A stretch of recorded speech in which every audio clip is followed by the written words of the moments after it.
വിശുദ്ധ മർക്കോസ് എഴുതിയ സുവിശേഷം 13-ാം അധ്യായം 1 മുതലുള്ള തിരുവചനങ്ങൾ.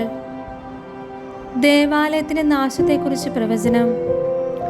യേശു ദേവാലയത്തിൽ നിന്ന് പുറത്തു വന്നപ്പോൾ ശിഷ്യന്മാരിൽ ഒരുവൻ പറഞ്ഞു, ഗുരു, നോക്കൂ, എത്ര വലിയ കല്ലുകൾ, എത്ര വിസ്മയകരമായ സൗധങ്ങൾ. അവൻ പറഞ്ഞു, ഈ മഹാസൗധങ്ങൾ നിങ്ങൾ കാണുന്നില്ലേ? എന്നാൽ ഇവയെല്ലാം കല്ലിന്മേൽ കല്ല് ശേഷിക്കാതെ തകർക്കപ്പെടും. വേദനകളുടെ ആരംഭം.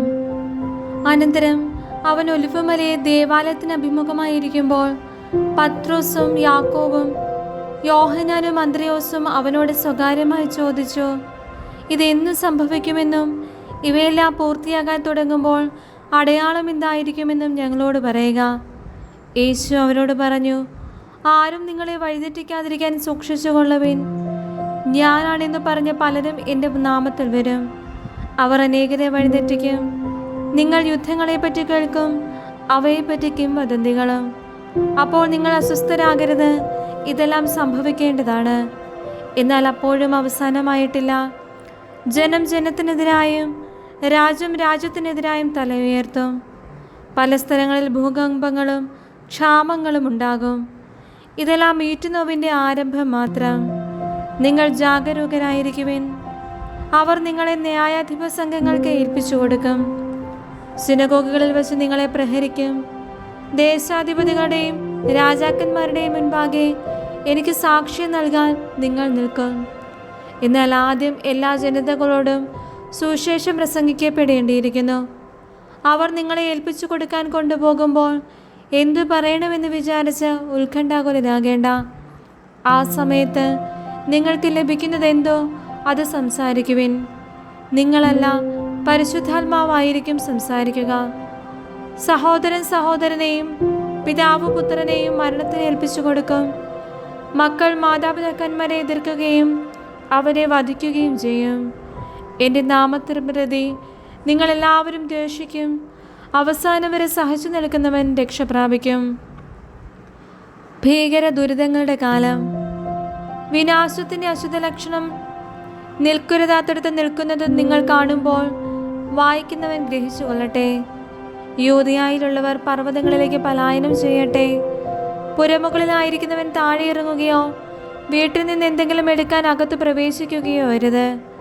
വയലിലായിരിക്കുന്നവൻ മേലങ്കി എടുക്കാൻ പിന്തിരിയരുത്. ആ ദിവസങ്ങളിൽ ഗർഭിണികൾക്കും മുലയൂട്ടുന്നവർക്കും ദുരിതം. ഇത് ശീതകാലത്ത് സംഭവിക്കാതിരിക്കാൻ പ്രാർത്ഥിക്കുവിൻ. ദൈവത്തിൻ്റെ സൃഷ്ടികർമ്മത്തിൻ്റെ ആരംഭം മുതൽ ഇന്നുവരെ ഉണ്ടായിട്ടില്ലാത്തതും ഇനി ഒരിക്കലും ഉണ്ടാകാത്തതുമായ കഷ്ടതകൾ ആ ദിവസങ്ങളിൽ ഉണ്ടാകും. കർത്താവ് ആ ദിവസങ്ങൾ ചുരുക്കിയില്ലായിരുന്നെങ്കിൽ ഒരുവനും രക്ഷപ്പെടില്ലായിരുന്നു. എന്നാൽ തിരഞ്ഞെടുക്കപ്പെട്ടവർക്ക് വേണ്ടി അവിടുന്ന് ആ ദിവസങ്ങൾ ചുരുക്കി. ഇതാ ക്രിസ്തു ഇവിടെ, അതാ അവിടെ എന്ന് ആരെങ്കിലും പറഞ്ഞാൽ നിങ്ങൾ വിശ്വസിക്കരുത്. കാരണം കള്ളക്രിസ്തുമാരും വ്യാജപ്രവാചകന്മാരും പ്രത്യക്ഷപ്പെടും. സാധ്യമെങ്കിൽ തിരഞ്ഞെടുക്കപ്പെട്ടവരെ വഴിതെറ്റിക്കുന്നതിന് അടയാളങ്ങളും അത്ഭുതങ്ങളും അവർ പ്രവർത്തിക്കും. നിങ്ങൾ ജാഗരൂകരായിരിക്കുവിൻ. എല്ലാം ഞാൻ മുൻകൂട്ടി നിങ്ങളോട് പറഞ്ഞിരിക്കുന്നു. മനുഷ്യപുത്രൻ്റെ ആഗമനം. ആ പീഡനങ്ങൾക്ക് ശേഷമുള്ള ദിവസങ്ങളിൽ സൂര്യൻ ഇരുണ്ടുപോകും, ചന്ദ്രൻ പ്രകാശം തരുകയില്ല, നക്ഷത്രങ്ങൾ ആകാശത്തു നിന്ന് നിപതിക്കും, ആകാശശക്തികൾ ഇളകുകയും ചെയ്യും. അപ്പോൾ മനുഷ്യപുത്രൻ വലിയ ശക്തിയോടും മഹത്വത്തോടും കൂടെ മേഘങ്ങളിൽ വരുന്നത് അവർ കാണും. അപ്പോൾ അവൻ ദൂതന്മാരെ അയക്കും. അവർ ഭൂമിയുടെ അതിർത്തികൾ മുതൽ ആകാശത്തിൻ്റെ അതിർത്തികൾ വരെ 4 ദിക്കുകളിൽ നിന്ന് അവന് തിരഞ്ഞെടുക്കപ്പെട്ടവരെ ഒരുമിച്ച് കൂട്ടും. അത്തിമരത്തിൽ നിന്ന് പഠിക്കുവിൻ. അതിൻ്റെ കൊമ്പുകൾ ഇളതായി തളിർക്കുമ്പോൾ വേനൽക്കാലം അടുത്തിരിക്കുന്നുവെന്ന് നിങ്ങൾക്കറിയാം. അതുപോലെ തന്നെ ഇക്കാര്യങ്ങൾ സംഭവിക്കുന്നത് കാണുമ്പോൾ അവൻ സമീപത്ത് വാതിൽക്കൽ എത്തിയിരിക്കുന്നുവെന്ന് ഗ്രഹിച്ചുകൊള്ളുക. ഞാൻ സത്യമായി നിങ്ങളോട് പറയുന്നു, ഇവയെല്ലാം സംഭവിക്കുന്നതുവരെ ഈ തലമുറ കടന്നു പോവുകയില്ല. ആകാശവും ഭൂമിയും കടന്നു പോകും, എന്നാൽ എൻ്റെ വചനങ്ങൾ കടന്നു പോവുകയില്ല. സദാ ജാഗരൂകരായിരിക്കുവിൻ. എന്നാൽ ആ ദിവസത്തെക്കുറിച്ചോ ആ മണിക്കൂറിനെക്കുറിച്ചോ പിതാവിനല്ലാതെ മറ്റാർക്കും, സ്വർഗത്തിലുള്ള ദൂതന്മാർക്കോ പുത്രന് പോലുമോ അറിഞ്ഞുകൂടാ. ശ്രദ്ധാപൂർവം ഉണർന്നിരിക്കുവിൻ. സമയം എപ്പോഴാണ് നിങ്ങൾക്ക് അറിവില്ലല്ലോ. വീട് വിട്ട് ദൂരത്തേക്ക് പോകുന്ന ഒരുവൻ സേവകർക്ക് അവരവരുടെ ചുമതലയും കാവൽക്കാരൻ ഉണർന്നിരിക്കാനുള്ള കൽപ്പനയും നൽകുന്നത് പോലെയാണ് ഇത്.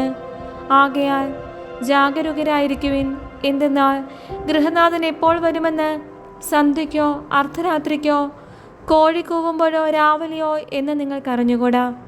അവൻ പെട്ടെന്ന് കയറി വരുമ്പോൾ നിങ്ങളെ നിദ്രാധീനരായി കാണരുതല്ലോ. ഞാൻ നിങ്ങളോട് പറയുന്നത് എല്ലാവരോടുമായിട്ടാണ് പറയുന്നത്, ജാഗരൂകരായിരിക്കുവിൻ.